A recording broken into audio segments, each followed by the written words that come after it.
Yeah. Hello, everyone, and welcome to the KongaCast, where we discuss all things video games, especially relating to Nintendo. I'm your host, Ryan, and I'm joined today with my buddy, Adonis. Say hello, Adonis. Hello, everyone. We're back. We're going to talk about some freaking video games. What do you say? I say yay to that. So let's start off with a couple smaller stories, but stay tuned for this end of this episode because we are going to talk all things Switch 2. We are about 2 weeks Big. away from the big Nintendo Direct coming out in April that's going to reveal everything that we don't know.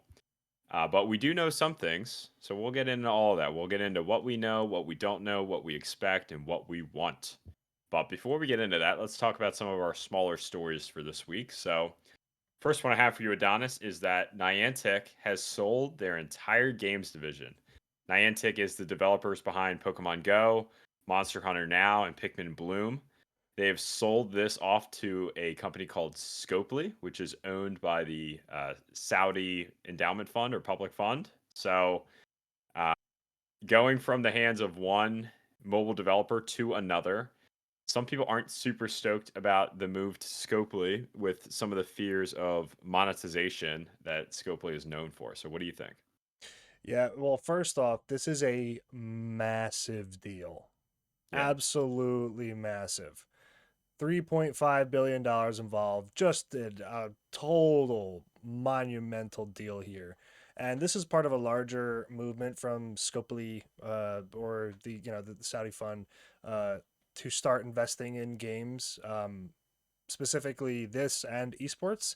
Esports have not worked out for many people. Not sure why that is on the docket, but that this is just a bigger part of them trying to move into the sphere. And honestly, from a businessman's perspective, this is a great deal. These games make a lot of money.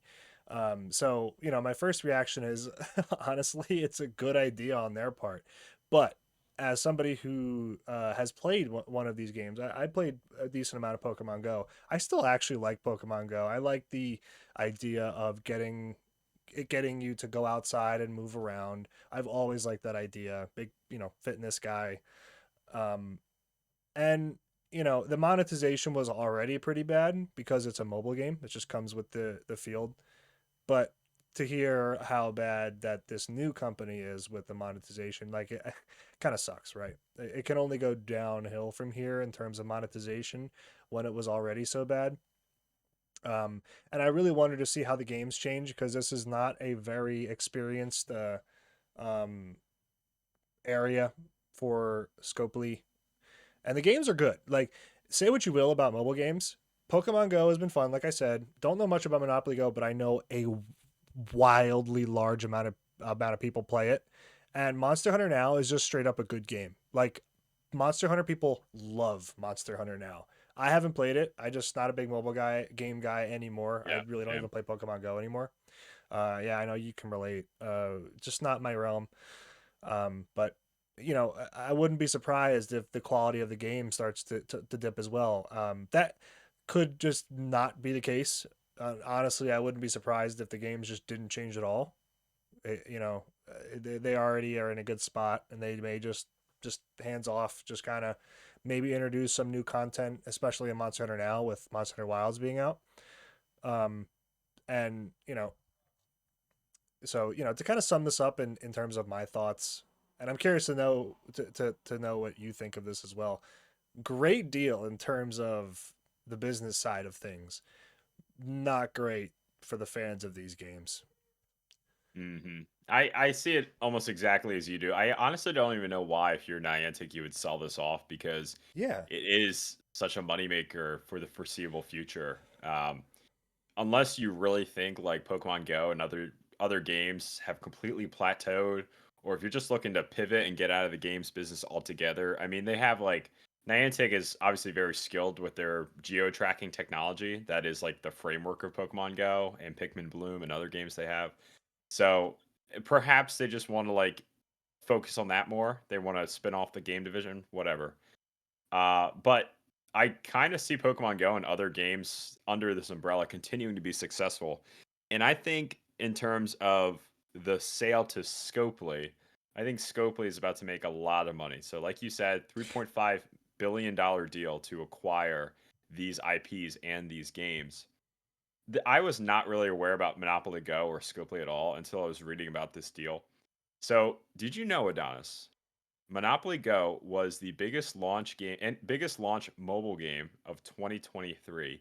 And in 2024, they were the biggest mobile game with the highest consumer spending at $2.5 billion. That is crazy. That means that it was the biggest game of last year in terms of spending. Yep. So I really had no idea how big Monopoly Go was or Scopely. And so one of the complaints with Scopely, as you were alluding to, is just the constant nagging at the consumer to try to spend more money on the game. I've heard that Monopoly Go is very intrusive with its ads, very intrusive with its microtransactions. And so, unfortunately, I kind of expect that for Pokemon Go. I hope it doesn't really change that much for people that like the game and play the game. But I would kind of expect them to kind of lean into that a little bit and make it more annoying for the consumer that doesn't want to spend money. Maybe they just want the free to play experience. But nope, you're going to be hit with either an ad or an intrusive kind of predatory style of trying to get your wallet, your hard earned cash, that kind of thing. So Yeah, and we can say what we want, but it works. This is yeah, truth. This is the proof that it works. I hate that it does, but they're just going to keep doing it because they see that it brings them a wild amount of money. And I mean, I'd be lying if I blamed them, and I wouldn't be lying, but like I can't blame them because it makes such a ridiculous amount of money. And it's funny about Monopoly Go. I worked a job for a couple of weeks, this like super blue collar job. I was like for a railroad company. I think we've spoken about this before. It was very short tenure because I just wasn't the job for me. But in that 2 weeks, these super grungy, ultra blue collar guys that just don't care about anything but getting the work done, don't even really care. They love beer. The only thing they loved more than work, beer was Monopoly Go. They dang, loved that game. It was so easy to see the kind of people that this game is trying to hook into. And one of them told me that they had spent like hundreds of dollars on this game. oof, That right there is proof enough that what they are doing works, and it's only gonna get worse from here. It's just the nature of the business, right? Like they see what's working, and to your point about Niantic like selling this, like why? Like why yeah, would what I mean, yeah, $3.5 billion. Yeah, that's why. But they must be cooking something else, especially with that hardware I guess it's software with the global tracking technology. I think they're going to start probably going into outside the mobile sphere, like maybe trying things with more um, current hardware, which would be interesting. Not current hardware, but mhm. like consoles, maybe PC, which would be kind of cool. It could be cool to see what they can do with different like things outside the mobile sphere. But I'd probably just gonna be more mobile games if I were to guess. Well, to Um, me, I think in their statement, Niantic was kind of alluding to they're kind of done developing games. So that, to me, that means they're probably just going to license out their geo technology, uh, maybe developing further technology for other users to license into their own mobile games, whatever, that kind of yeah, thing. But yeah, it is still confusing to me. I mean, in the article detailing the sale, it mentions how Pokemon Go has 20 million active weekly players. That is a huge amount of people. So you're giving up all that potential future, return for the 3.5 billion now. So maybe they just thought it was a good time to sell. It was their time to get out. Whatever. I really couldn't tell you. Just a strategic business move to just get out of the game development business as a whole. I'm not sure.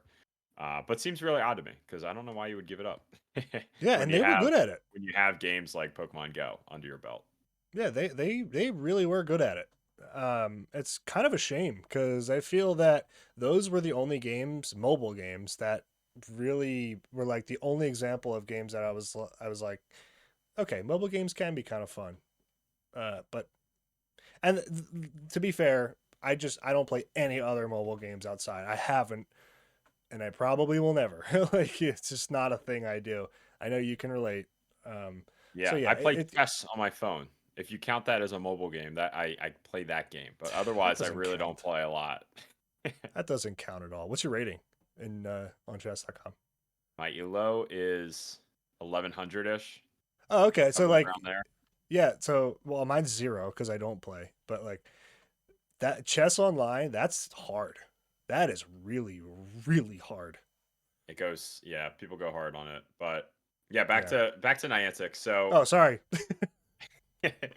I liked Pokemon Go when it came out. I was playing it a good bit when it came out. I think I probably like recouped it back in like 2018 or so, like 2 years after its release to just see what it was like. And I enjoyed it, but like, I'm just not a mobile guy, so I deleted the app eventually. So, but there's a lot of people out there that love to game on their phone. There's a lot of people that wouldn't even consider themselves gamers, but they play games on their phone, you know? So it's just a whole nother world that I'm not as familiar with. Yeah, But this is very much yeah, so. It was an interesting deal for sure. Very interested to see where it goes. Probably more ads, unfortunately. That's just the nature of the game. But we have a more fun story for our next one. yeah. Good So that's old. one way of putting it. And, Yeah, one way to put it. so yeah, the next topic I have for you today, Adonis, is a report going around the horn that Bobby Kotick, former CEO of Activision Blizzard, is filing a defamation lawsuit against Gizmodo and Kotaku. They're both two news article sites in the gaming sphere, that kind of thing. So yeah, he's filing a defamation lawsuit against them. We don't have the details yet because as of the state that it was filed in, all that's really known is that the suit exists. There's no details on why or what specific articles or whatever, but merely that it exists. But if I know anyone with a small ego, or I guess a big ego in this A instance, huge ego. the way this usually goes is someone gets upset because a news article is publishing news about them, facts about them that, this person did this. And someone with a big ego will usually come in and say, "No, I didn't do that. That's defamation. You can't say that about me." So we'll see how this goes. I just thought it was just a funny like "fu Bobby Kotick" kind of thing that we could throw into the episode. You know, Bobby is a generous man. He'll give a lawsuit out to absolutely anyone. Just anybody. Wow, Isn't that nice of him? Like he'll that just is give nice it of to him. him. That's very nice of him. Yeah, and he really doesn't want to, right? But he feels No. that he was put on this earth to do so. Bobby, the reluctant litigant Kotick, back in the news. I can't take credit for that one. That was quoted in the Reddit thread where people were talking about this, which I thought that was so funny. Bobby, the reluctant litigant. Yeah, this is not anything new. We've seen this happen. He has sued people for less, much, much less. The kind of person that Bobby Kotick is. Well, Bobby Kotick had a private jet, and one of the stewardesses that came out about the allegations, I really don't want to get into what was said because it was bad. It was really, really bad, the accusations. And Bobby Kotick responded to those allegations by firing her. That's the kind of person Bobby Kotick is. Yep. And he is in the news because he wants to buy TikTok, which I feel like should be a really big story. That's a lot of money involved in that. This is rumored. This is rumored. This is not actually a confirmed thing, but he is suing these media outlets for essentially telling the truth. Like Yeah. everybody knows it. Like all of the information out in the world has confirmed all of these things. And say what you will about Kotaku and really any news outlet, but it really is telling when you're so upset about a story that you sue. Doesn't that kind of confirm it's true to begin with? Yeah, I mean, the way this usually goes, like I said, so we don't know the details, but we do know like the way it normally goes is like someone like Kodak is upset that people are telling facts. They're reporting on news.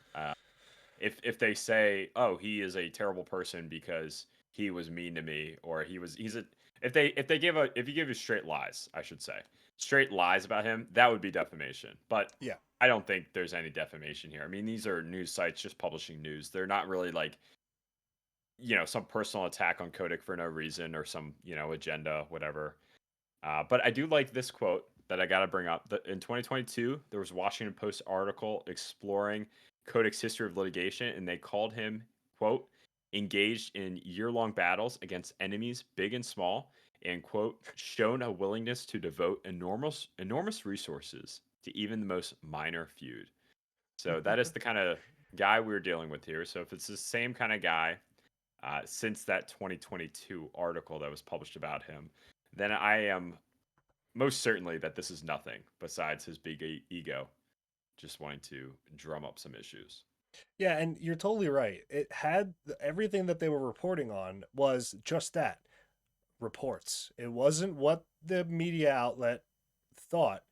This was verifiable information, at least verifiable claims that were being Yeah. said on the internet, not facts. And they were reporting on that.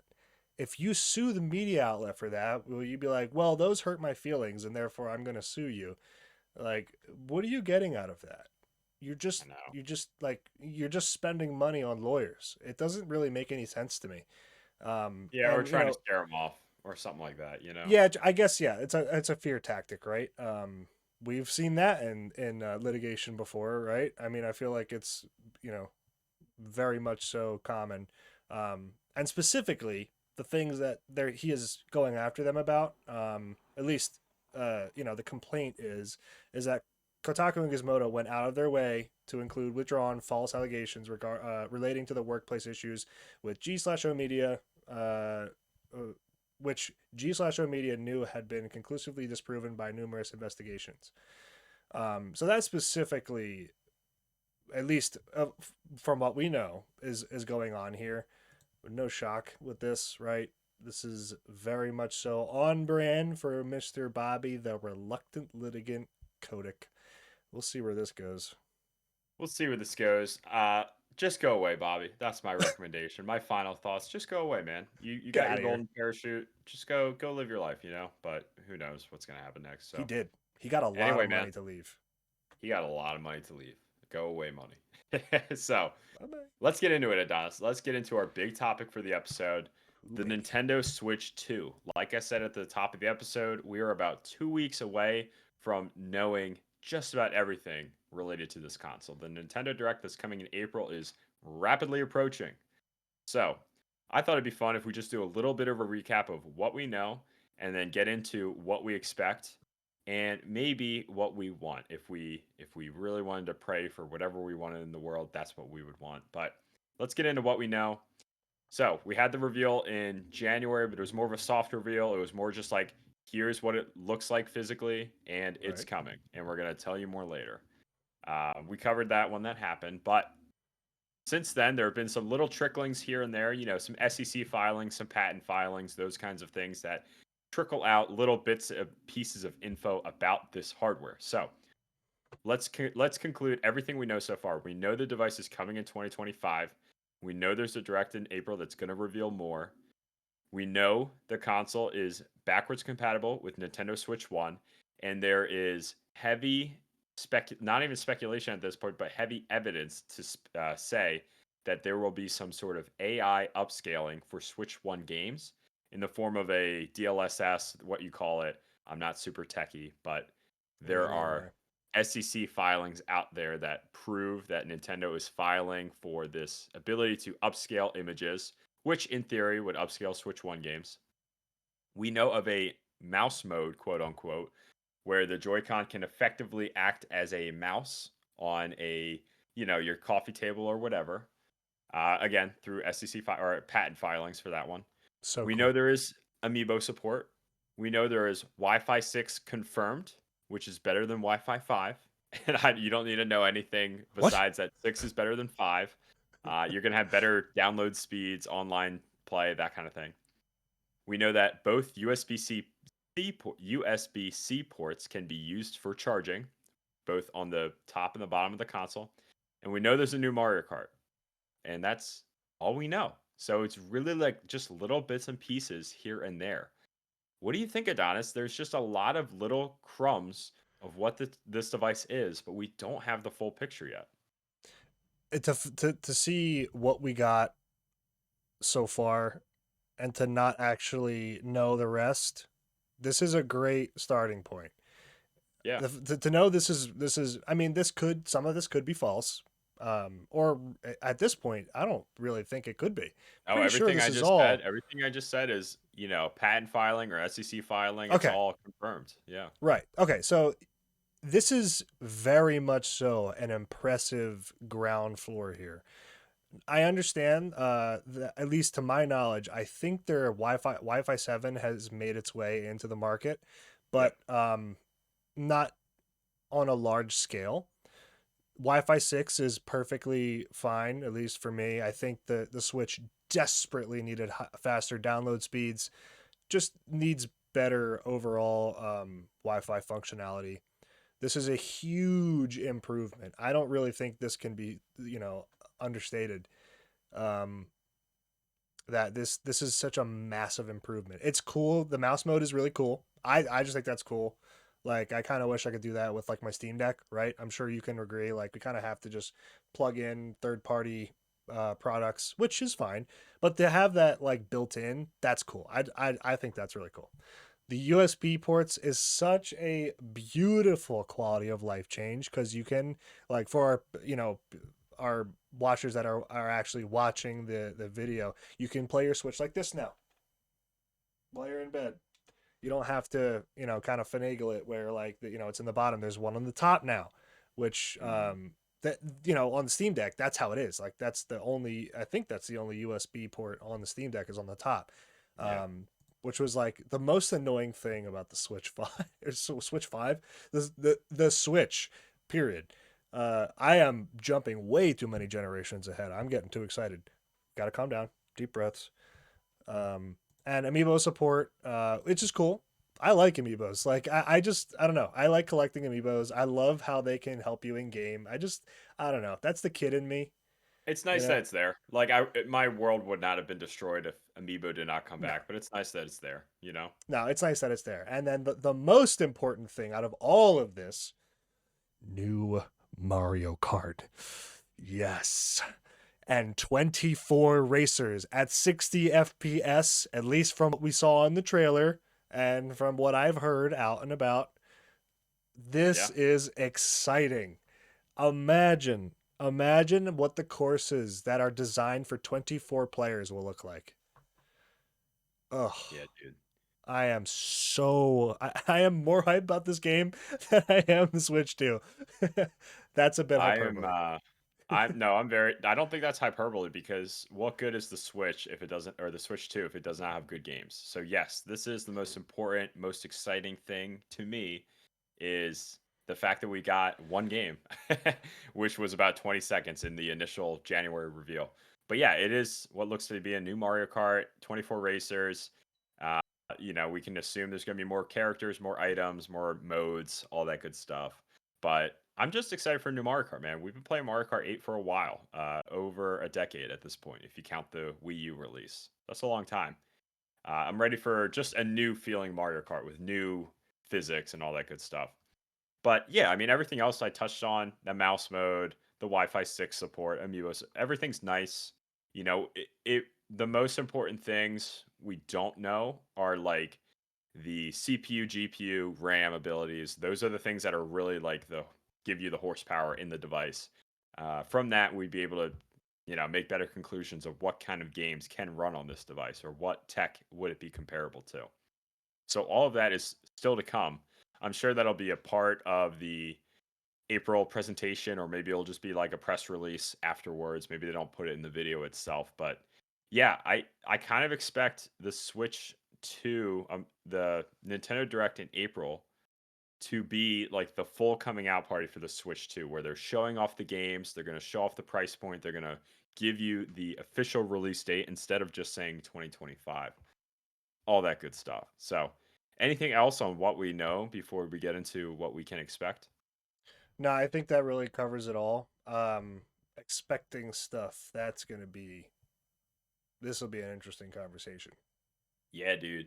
All right, so we already know about Mario Kart, but they're not just going to launch this with one game. So at launch or in the launch window is what I'm curious about talking about right now. So this would be stuff that I would kind of expect in the April Direct, or maybe the one that's going to be right after that, whenever they have a second one in a couple months. But let's talk turkey on before we even get to the games. Let's talk turkey on price and release date. Adonis, to me, we talked about this before on the show, but to me, I stand by what I've said before. $400, June being the release date. I think that makes a lot of sense for a couple of reasons. Number one, you can emulate a lot of what went right for the Switch 1. So the Switch 1 was confirmed to exist in October of 2016. The full reveal was in January of 2017. Release was March of 2017. If you want to follow that same pattern for the Switch 2, you're already on track with the April showing as like the big here's the coming out party. 2 months later would be June. And that's a good time to release because it's right. You can do it right after, or I guess it'd be right before. It'd be right before the the quarter ends Yeah. for Nintendo. That price point, $400. I think that's a nice sweet spot. It's cheap enough that it's not competing directly with the PS5, Xbox. Exactly. The $400 PS5, I think you can justify to a consumer. You can say, hey, you can buy your $400 PS5, but you don't get the ability to read discs. You only have digital only. Or you can get a Switch 2, and it's going to be, if the rumors are true, this is now rumorland, it's going to be as powerful as a PS4 Pro, and you can take it on the go. So you can get a lot of the same games that are on PS5, because a lot of the games on PS5 are on PS4, but you can take it on the go, you know? So I think that's a really good sweet spot. If you get into the $450, $500 price range, I think you're competing a little too directly with Xbox and PlayStation. Yeah, and I don't think they want that. They never really have done that, right? They've always kind of done their own thing. And I was originally of the thought that it would be higher than that just because of the natural progression of the performance and just, higher specs overall. But I don't think they need to do that. They don't, and a lot of what you said, I definitely agree with. Um, the utility of the console is not exactly the same as everything else on the market, which Yeah. Nintendo, that is our bread and butter. They love that utility, that extra utility, and I do too. That's why I love the Switch. It's my favorite console of all time, right? Like it's the best, and um, I feel like that's what sets it apart. And the timing of it all just lines up super perfectly, nice and snug. All the puzzle Yeah. pieces are fitting into their spot with that timing. Could be a little give or take, maybe a little bit later, maybe I doubt a little bit earlier. I would be really surprised if it's any later than like June or August though. Which I really, or sorry, June or July, my freaking birth month that I just forgot about. Um, Skipped one. yeah, so I don't think it'll go any later than that. I really don't think it'll go any earlier than that. Um, Although I would be excited if it did. That would be kind of cool. Imagine they shadow dropped a console. Dude. That'd be wild.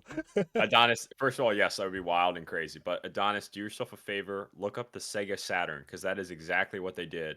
And do you know anyone that owned a Sega Saturn? That was one of the detriments of Sega back in the day. True. It's not a good idea. Don't do But it that. would be awesome. It would be awesome. I'd buy it. Hey, you got my money. Isn't that enough? Yeah. So yeah. To kind of start talking about what else to at least what I expect. First of all, vastly improved performance. This is going to be the very big selling point, or not exactly the selling point. The really interesting improvement to me. The Switch, as we know, does not perform very well. It is a product of its time. They have done amazing things with the Switch. Don't get me wrong. I love the Switch, still love the Switch to this day.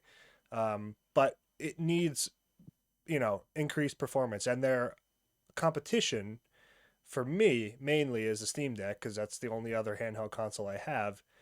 They got some pretty strong competition. The Steam Deck is running pretty powerful. It really does chew through battery life. But that being said, like they're gonna have to really put some power on this thing, especially since it's going to Yeah. also be very much so used on the big screen on the TV. Um, but I really do think this is going to be a powerful console. That's probably, if I had to guess, somewhere in the range of a PS4. But if I'm being um, a bit hopeful, PS4 Pro, maybe even like early stages of PS5. If they're really, really powerful, that is very much so not expected. That is, just super hoping, coping. Um, I think it's going to, and we had that one story way back where we talked about how Nintendo was starting to work with Nvidia. I wonder why that was. And Nvidia's gotten onto their 50 series graphics cards now, which are wildly powerful. Um, I would say, like I said, probably in the range of a PS4, PS4 Pro. Yeah, I completely don't know agree. what that equates to in Xbox or other consoles. I don't use any of the Xbox ones.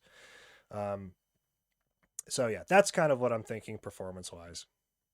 Yeah, and that's like I was saying before, that's the sweet spot because a lot of games that are coming to current gen are still coming to last gen. Still, we're 5 years into the current gen, which is crazy, but there is a lot Jesus. of games that still released for PlayStation 4 and Xbox One. So uh, that would put them in line to immediately be compatible with any third party that wants to bring those games over. Now, there will certainly be PS5 and Xbox Series X exclusives that would be more debatable if they can make the jump. I do think developers would certainly work with Nintendo to bring their games to the Switch 2 because I expect the Switch 2 to do well. There's going to be a lot of confidence in the Switch 2 immediately because the Switch 1 was so successful from the developer's standpoint, that sort of thing. So, and one more thing about the price point. Um, People might not realize, but the most expensive Nintendo console ever at launch was the Switch at $300. You go back in history, every other console they've ever released was usually in the $200 price range. The Wii U and the Wii were both 250. Maybe the Wii U was 300, I can't remember. But the most expensive console they've ever released is the Switch at $300. So anyone who thinks it'll be anything more than 400 or 450 at most, I think you might have a misunderstanding on kind of Nintendo's model. Their model is to make cheaper hardware at release, continue to make a profit on that hardware. A lot of other hardware developers sell at a loss and try to make it up in software. Nintendo's not like that. Historically, they hate to do that. They like to continue to make a profit on the hardware side before they even sell you any software. So, all that being said, I think 400 is a really solid number for them. Anyway, Yeah. let's get into some of the games. Let's talk some turkey. So, what do we expect in April? I think first, we'll definitely get more details on the new Mario Kart. I expect the Mario Kart to be a release game for Yeah, them. 100%. Uh, that will be like their big multiplayer game. Not to say there won't be another multiplayer game, but Nintendo historically, you can go back and look at all their launches. They love to launch with a multiplayer game and a single player game, at least one of each. And lately, in the last several console generations, they also like to release with a casual game. Think of like Wii Sports, think Nintendo Land, 1-2 Switch, that kind of thing. Anyway, Mario Kart fills that void as the multiplayer game. I think single player game might be a little obvious, but I think a 3D Mario would slot in very nicely. The last 3D Mario was Bowser's Fury back in 2021, Oh my which was God. like kind of like a side project for those developers. It wasn't even a full-fledged game. Fantastic game, but it was like a 3-hour experience.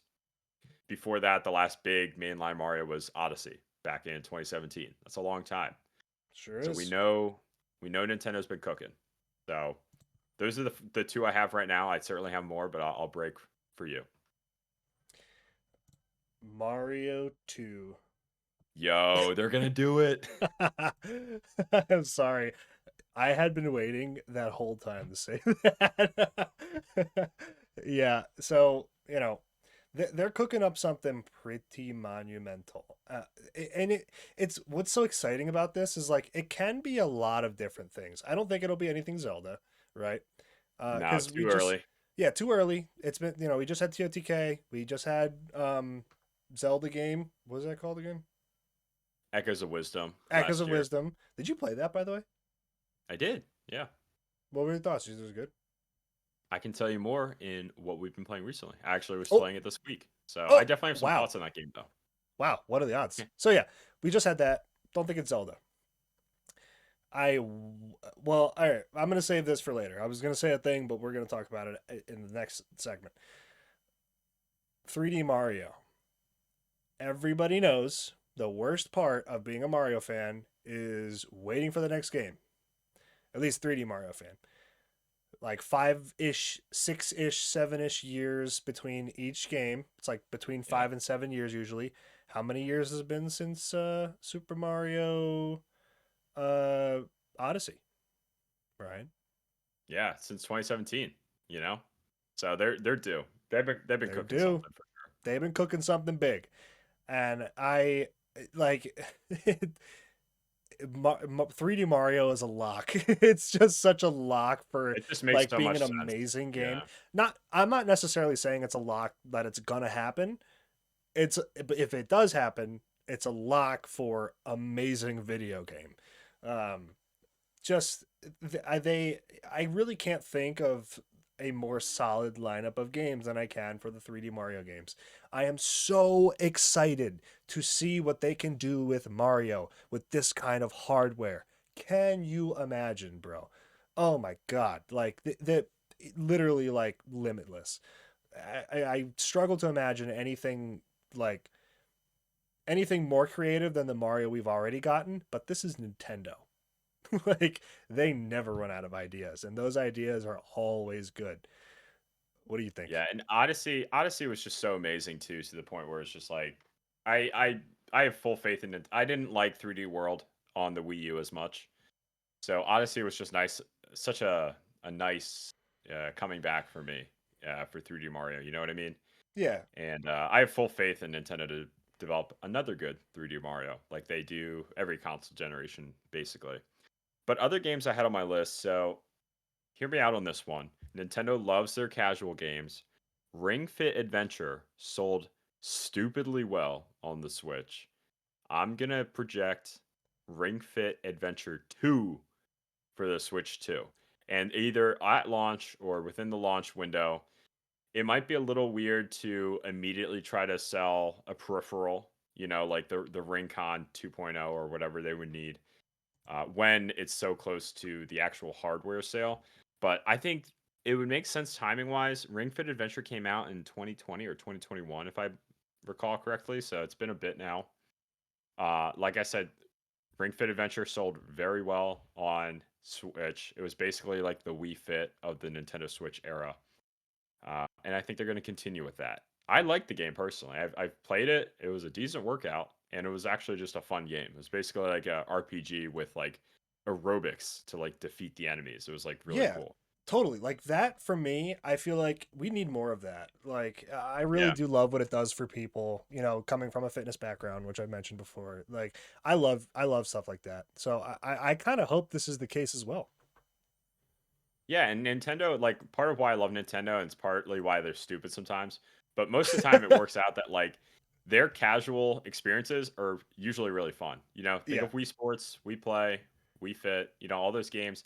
They've always continued since the Wii. They've continued that trek of developing casual games or more games to try to expand the consumer base for Nintendo, right? Try to get people that are not traditionally video gamers, which I think is great because sometimes you get stuff like this, like Ring Fit Adventure, which was a hell of a lot of fun for no good reason. It Yeah. kind of came out of nowhere and was just a lot of fun. So definitely, I'm projecting that. I also think we will see something new from Monolith Soft in the first full year of the Switch 2. They're the development team behind the Xenoblade series. So whether it's Xenoblade 4 or a new IP, or they're heavily involved in supporting for uh, internally developed game. I think that is a very strong possibility. I know that they have Xenoblade Chronicles X that is coming out actually tomorrow or 2 days from now. But that is a port of a Wii U game. They have certainly touched it up and it looks fantastic. But I have a hunch that that game's been ready for a bit. They were just kind of waiting for the right time to release it, and 2025 is just a good time to release it, right? Yeah, So 100%.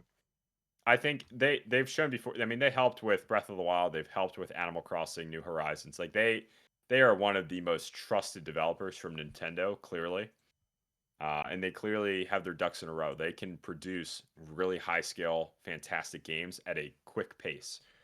So Yeah, I kind of totally. expect something new from them in 2025. Yeah, so but why don't I want to play their games then? I That's a just great question. I've never played one of those games, and it's not necessarily because I have anything against them. I just never have. I don't think you have either, right? No, I've never tried them. I'm just not a big RPG guy in general, and you kind And of like, lose me when like they have like a whole auto battle system in those games where you're doing like true. thousands of points of damage. I'm just like, I don't know if I can get into that, you know? That's the thing though. Is like I am, and I just never made my way around it. It's like one of those games that like, oh, you haven't played that? Oh my god, you would love it. Like I feel like I would probably like it. I just never really played it. But you're totally right. This feels like something that is primed to come along with the Switch, or at least soon after. Yeah. Okay, last Nintendo developed prediction I have for you: a new Donkey Kong game. Okay, it's been too long, Adonis, since we've Please. seen a new mainline, I should say, Donkey Kong game. Mainland. Yeah, so of Please. course we had the port of Tropical Freeze, we had the port of Country Returns on the Switch. We have not had a new game since Tropical Freeze released on the Wii U. That was over 10 years ago. What are we doing? And clearly the reason is like Retro Studios is the studio that makes Donkey Kong games, right? And they've been in a little bit of a cycle where they were clearly working on something that's gotten canceled, and then since 2019 they got put on Metroid Prime 4. Metroid Prime 4 is taking forever now, so like they're working on that. So if it's not going to be Retro Studios, I don't think like Nintendo would have gone this long just waiting around for Retro Studios to just free up to make a new Donkey Kong. I think they're going to take it on themselves, bring it back in house. Retro Studios is in house, but bring it back into EPD or one of the other main studios and develop a new Donkey Kong game, whether it's 2D or 3D. I would like to see 3D. I'd like to see them try to take another stab at that. I think that'd be cool. Would Yeah. love another 2D game though. I mean, I mean, most Donkey Kong 2D games just do not miss. So, Yeah, they don't. I cool. like 2D Donkey Kong games just as much, if not more, than 2D Mario games, right? Yeah. Especially the old school ones. If they come out with a release trailer for a new 2D or 3D Donkey Kong game, I am going to pop off. I Same. don't think I'll have a stronger pop off in the history of the KongaCast. I don't. I'm not going to get my hopes up because they have been, not only have they been dashed, they have been ground with a mortar and pestle and then set on fire and then thrown into a garbage bin. All Like, right. they have my hopes for more 3D or even just any Donkey Kong games, like mainline. I mean, hell, you've been a Donkey Kong fan just as much as I have, and your hopes have been dashed as well. Yeah. But if we're being hopeful, oh my gosh, that would be awesome. Like, this to me is my biggest hope for the Switch is a new Donkey Kong game. Like, hope as in like far reaching. Like, this is my reach hope, you know? I'm really reaching out there for something exciting. And to kind of, follow that up with how I was talking about a new Mario game, imagine what they could do with that hardware in a Donkey Kong game. Just the endless creativity, like just it's just such a perfect time for it to come back and it be to be an absolute smash hit. But it's been so long and there's so much up in the air about who would be making it, right? Like as you talked about. Yeah. So That's the holdup for me is like who would actually be making this? Like they would have needed a exactly. lot of foresight to say a studio's been working on this for 2 or 3 years. We need this ready by the Switch 2 launch. Like that is the holdup. Is Nintendo really willing to um, you know, pivot away from retro studios and trust this franchise with a different studio. That is very debatable. I'm leaning on yes, but I could totally see the other option as well. All Yeah, right, and so sorry, go ahead. well, there's just one other small thing that I really want to come to the Switch 2. Um, because I can't play it on my Steam Deck yet, is Monster Hunter Wilds. I really want to Yes. play that on handheld so bad, but it is such a graphically intensive game that even my PS5 is struggling with it. So I'm really hoping they figure out a way to get this onto the Switch. It's right now my game of the year. Like it tracked so well in terms of player numbers on the PC. I imagine they'll want to get this onto other consoles, especially on a Oh yeah. Nintendo console, which, they've kind of always kind of worked in tandem with, like, worked well with the handhelds, with, all the way back to the first Monster Hunter. Like, they all have been on the Switch or on Nintendo hardware at some point. Really hoping they can bring this to a handheld console. Yeah, dude. I totally think they will because I mean, Monster Hunter Rise was originally developed on the Switch and then That ported as to well. PC and then ported. So like they clearly have a good relationship, Capcom and Nintendo. And they by the time the Switch 2 releases, whether it's June or later, I would hope that Monster Hunter Wilds is all patched up and nice and looking fresh Oh on a yeah. PS5. Hopefully the frame rate drops and stuff like that have gone away, that kind of stuff. It's already They now. will they will optimize this for the Switch too. Yeah. Like this will come. And speaking of Capcom, I mean Street Fighter 6, that was such a popular game last year when it released, or was it 2 years ago now? But when that released, that really like revitalized the franchise. I mean, the franchise has always been popular and it's somewhat mainstream, but that was like that really brought it back into the mainframe. I think Street Fighter 5 was a disappointment to a lot of fans, so that was nice to see Street Fighter 6 do so well. And I expect Yeah, that to come agreed. to Switch 2 as well. And just like if I were to run through a couple more third parties, I mean Baldur's Gate 3, Elden Ring, big games like that have released in the last couple of years that have missed the Switch 2, but they come from studios that love to partner with Nintendo. I'm sure they're just waiting to get the Switch 2 fully revealed so that they can reveal, hey, yeah, we're developing for it too. I think of Square Enix, they're going to want to port Final Fantasy VII, CD Projekt Red. I could see them totally porting Cyberpunk 2077 eventually. So I think there will be there's basically a backlog of these developers that want to develop for Nintendo. They want to get into that market that Nintendo has, but their games just haven't been able to run on Switch 1. So, oh, and Konami. Shout out Konami. I think Hmm. Metal Gear Solid Delta could potentially come to Switch 2. They would have to definitely scale that back a little bit. And Silent Hill 2, same thing. They'd probably have to scale it back because I think it's current gen only. It's not on past gen, but I think Konami so, has yeah. shown a willingness to put their games on the Switch. So, yeah. A lot of If there's games. a lot of games, man. If there's no other games, is there anything else that you expect, whether it's infrastructure related, internet, social, that you kind of expect out of the Switch 2? No, I think we've really hit all the nails that I hope for the most. Please, for the love of God, make the online functionality a little better. Please, for the love of God, it needs to improve. That's like Yeah. the one thing that was really unacceptable for me for the Switch was the just the online functionality is just not good. It's not good at all. So, Yeah. but I think Wi-Fi 6. So I think Nintendo's going to identify that this generation finally. me too. We've been clamoring for better internet features, social features on Nintendo devices for a bit now.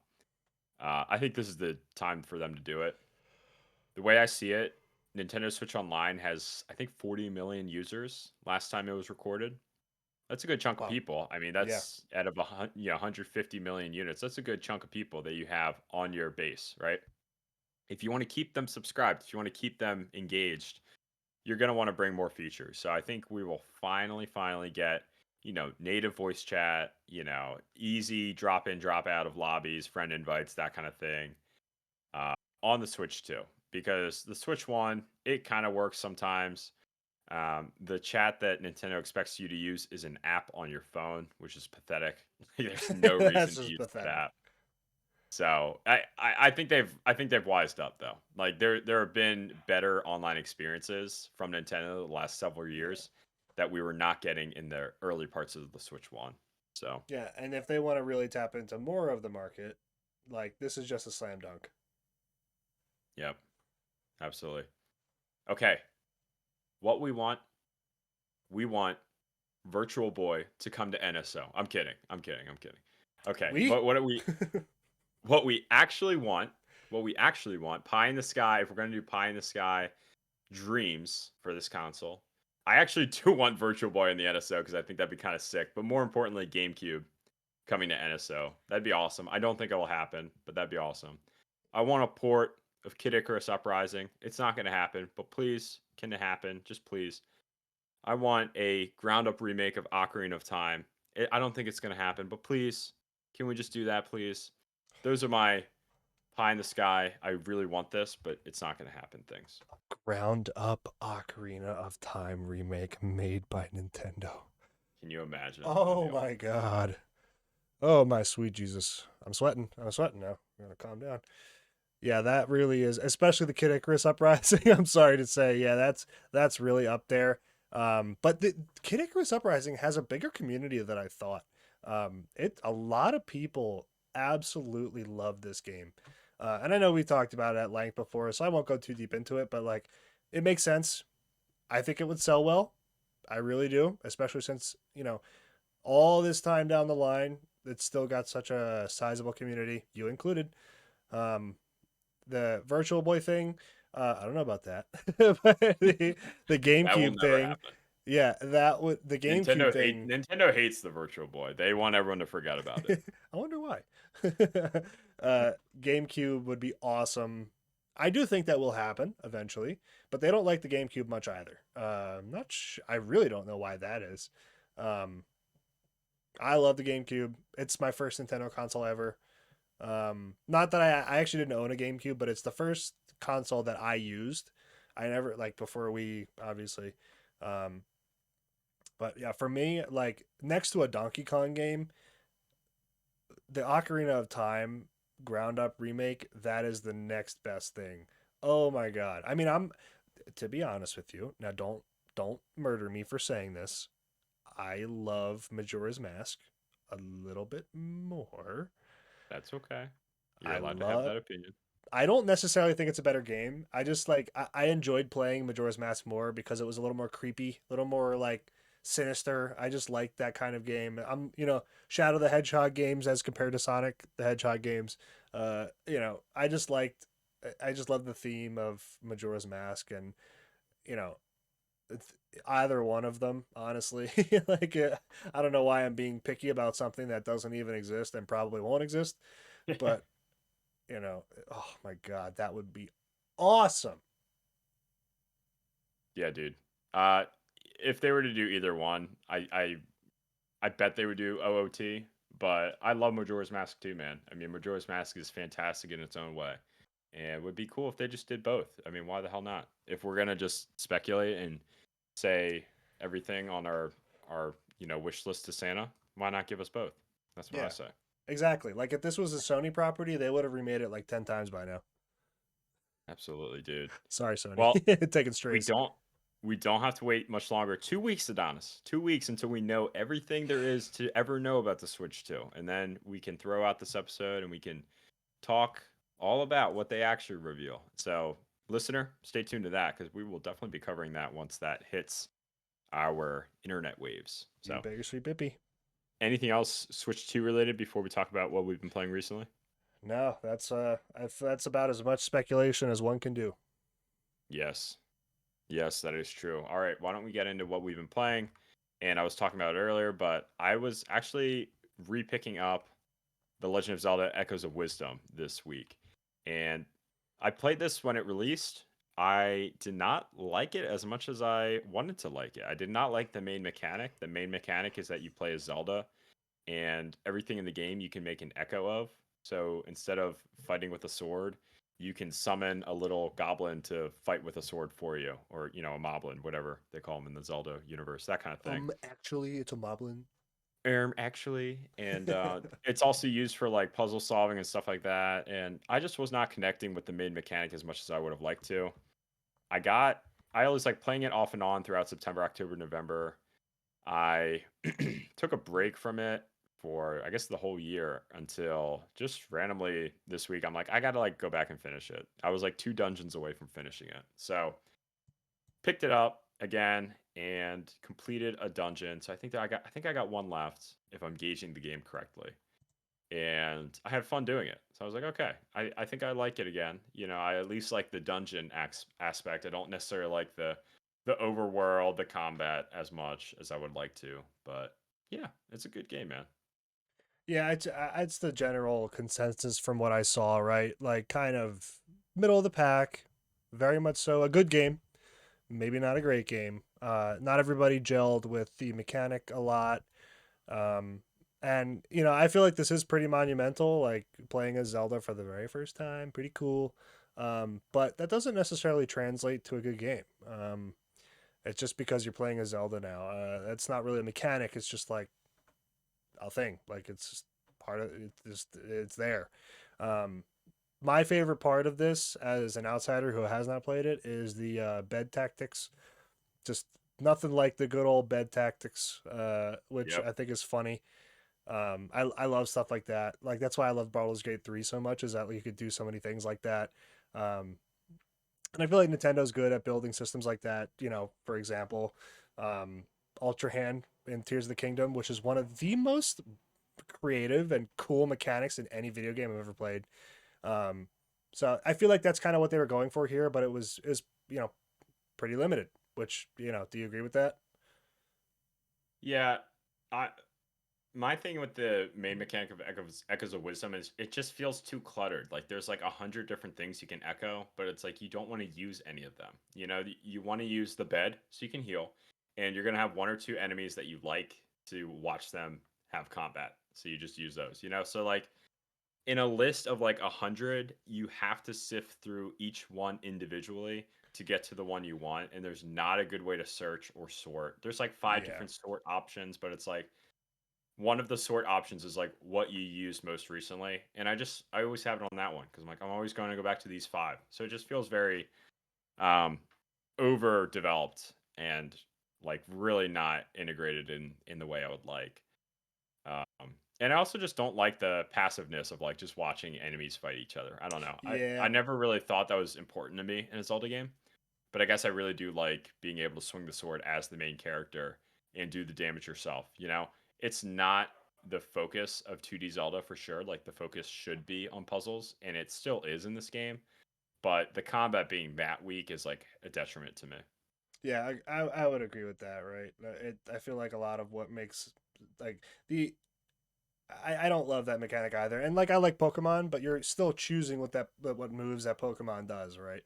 Um so like yeah, I feel that although that aside, this is like an overall okay game, a perfect game to tide you over for what they're coming out with next in the Zelda series. Yeah, and I've always been a 3D Zelda fan over 2D Zelda, like far and Oh, same. away. So, um, whatever they do for 3D Zelda, whether they do another open air concept like Breath of the Wild, Tears of the Kingdom, or they go more traditional, I'd be fine with either one. Both formulas are fantastic. Agreed. So is that the only game you played this week? I guess so, man. Let me rack my brain. I mean, I did a little bit of Red Dead 2. When I say a little, like maybe 30 minutes. So I think I did like Mm, one or two missions. just I walking did a around. little bit of Fire Emblem: The Binding Blade. You know, again, like half a chapter. I guess it wasn't that big of a gaming week for me. What do you have, like a house and a job and like responsibilities or something? Like what's up? What's up with you? You've changed. Actually, funny you ask. I did finally convince Juliet to watch Blue Eyed Samurai with me, and she loves it. So I've been like Oh, pushing that. I'm like, we're watching that every night until it's like 8 episodes, but like, it's a really good show. So I watched it all the way through on my own, and then I was like, dude, you need to watch this. And now she's finally watching it, and it makes me yeah. happy. You've definitely been on more of a show kind of binge lately. Yeah. Now you got to convince her to watch Invincible. And by the way, listener, you should watch Invincible too. Yes, you should. Wow. Oh my Absolutely. God. I am stopping there because I will be there on that point forever.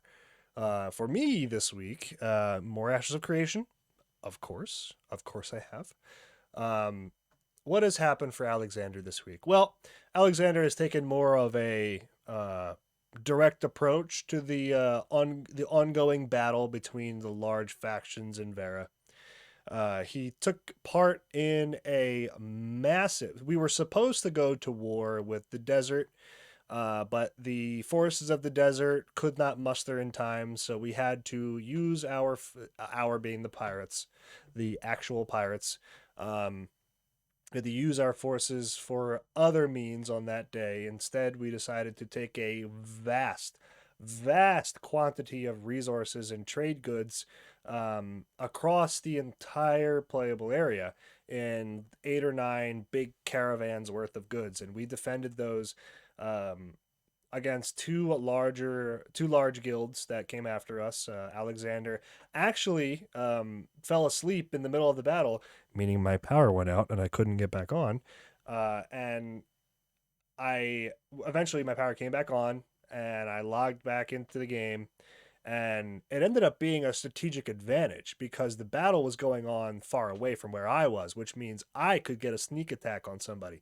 So Alexander, after he woke up from his impromptu nap, runs to the caravan, sees that there are a bunch of players engaged in the other direction, enemy players. So I, or not me, Alexander, two different people, dives in, swinging his sword in every direction, takes out a few players. They finally get privy to my inter squad dive, and I contacted one of the healers. They heal me up, and I get the heck out of there. Easily, to this day, my best moment in PvP, because it was like John Cena or one of the WWE fighters just jumping in and RKOing somebody out of nowhere. All of a sudden, they're dead, and the fight is ours. I love this game's PvP. It's so broken. It's an alpha, but oh my god, that was so much fun. And we successfully defended the caravan all the way and profited immensely from the amount of goods that we were able to trade. Um, and we did lose one caravan, so it wasn't a fully perfectly profitable trip. We did lose one, but only the one. We held a bridge so what happened was we had the caravan train moving while all the defenders held one bridge where the players were trying to really hammer us at. But the more we kept them there, the more our goods traveled closer to their destination. So we just held that bridge for like an hour. It was so cool and so much fun. Even the players that were against us were like, that was great, like so much fun. Everybody was very lighthearted about it, which, it was just overall a super fun time. And some mysterious wealthy man in the world of Vera decided to provide the protector of Halcyon with greater means to defend her. There is a dragon named Firebrand. I mentioned Firebrand once or twice. He tried to attack Halcyon at one point. What he drops are scales, which those scales can be used to make the best, or at least some of the best weapons and materials in the game. I was given 10 of these scales, which I used to craft the Ember Blade, the most powerful two-hander in all of Vera. Two-handed sword, glowing red with fire. I now do literally double the damage I used to. And they were just like, we see you out there fighting all the time.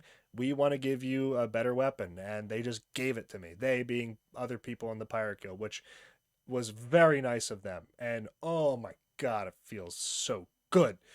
So Alexander is much stronger than he was before. Stay tuned to see what happens to Alexander next week. And also, I've been playing Monster Hunter Wilds. I have fully beaten the end game as well. I am all the way into the grind. It's now time to kill tempered monsters, arch-tempered, like, alpha predators, apex predators, that is. The Elder Dragon, Gormagala, just going all in on the end game. Hasn't gotten bored for 1 second. In fact, I've been using Monster Hunter to get through my cardio. I'll take my stationary bike and just like 2 or 3 hunts Boom, cardio done. Highly, highly recommend doing the same. It's the best way to do cardio. And I have gotten to the point where my ego is so large that I bring two great swords instead of two separate weapons, like separate weapon types. I just want that big old sword.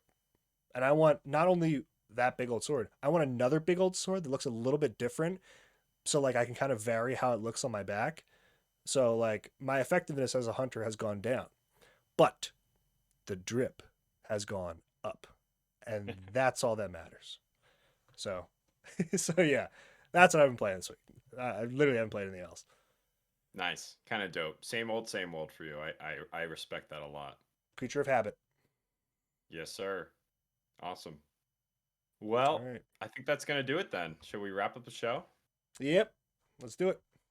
All right, dude. I think that's going to do it for this edition of KongaCast. Thank you, everyone, for tuning into this episode.